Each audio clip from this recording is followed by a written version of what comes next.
A lot of beginners hear about the intelligent investor and wonder if it still matters today.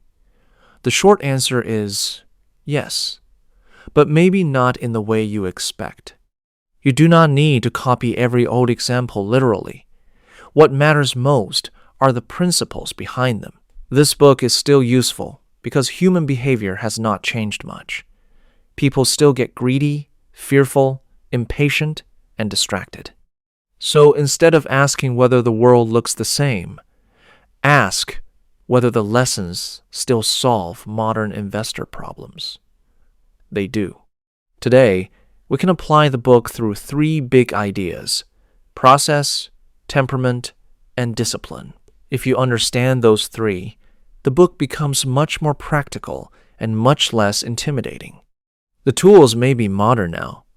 We have apps, charts, instant news, and online brokers, but good investing still depends on timeless thinking. That is why old wisdom can still work in a new environment. The main goal is not to predict the future perfectly. It is to use principles that help you make better decisions. Think clearly, act calmly, and stay consistent. That simple checklist is more useful than most hot tips. Modern investing comes with a lot of noise. Phones buzz, headlines scream, and opinions show up every second. That is exactly why Graham's ideas still matter. They help you slow down and avoid emotional reactions.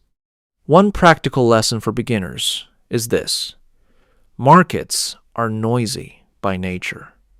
Noise is normal.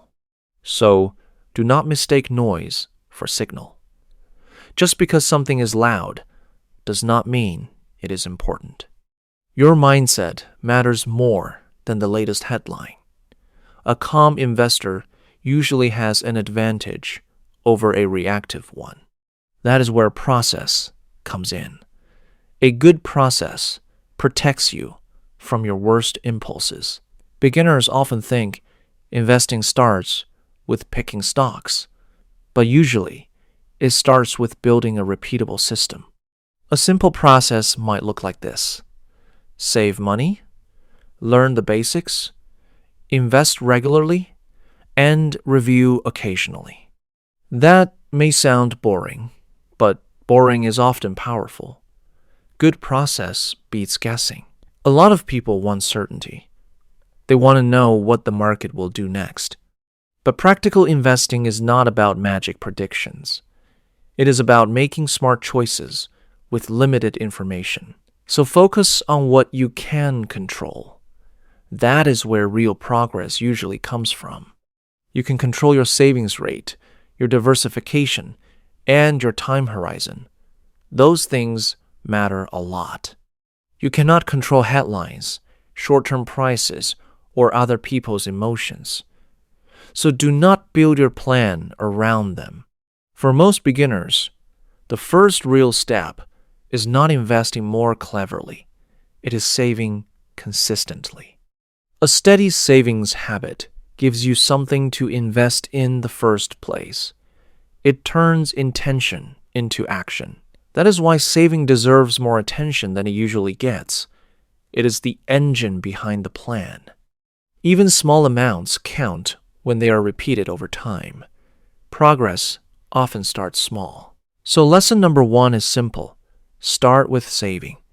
Without that, the rest has no fuel. Lesson number 2 is to understand what you own. Never buy something just because it is popular. If you cannot explain it simply, you may not understand it well enough yet. That is okay. Just keep learning. You do not need to know everything, but you should know the basic reason you own something. Understanding comes before confidence. That order matters. Lesson number 3 is diversification. Do not let one idea control your entire future. Spreading risk may feel less exciting, but it is often much wiser. It gives your plan more stability. A beginner does not need heroic bets. A beginner needs protection from avoidable mistakes. Now, Let's talk about the hardest lesson, temperament. This is where many investors struggle. When prices fall, emotions rise. That is why having a written plan matters so much. Graham understood that behavior can ruin even a smart strategy. Temperament often matters more than intelligence. So, one modern application is very personal. Train yourself to stay calm when markets test you. That might mean journaling, reviewing your reactions, or learning your emotional weak spots. Another practical lesson is to create rules before stress shows up. Rules are easier to follow than emotions are to trust. For example, decide how often you review your portfolio, how much risk you allow, and what you will avoid. When the market gets emotional, your rules can keep you steady.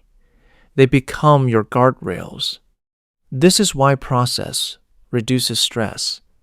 It removes some of the pressure to improvise.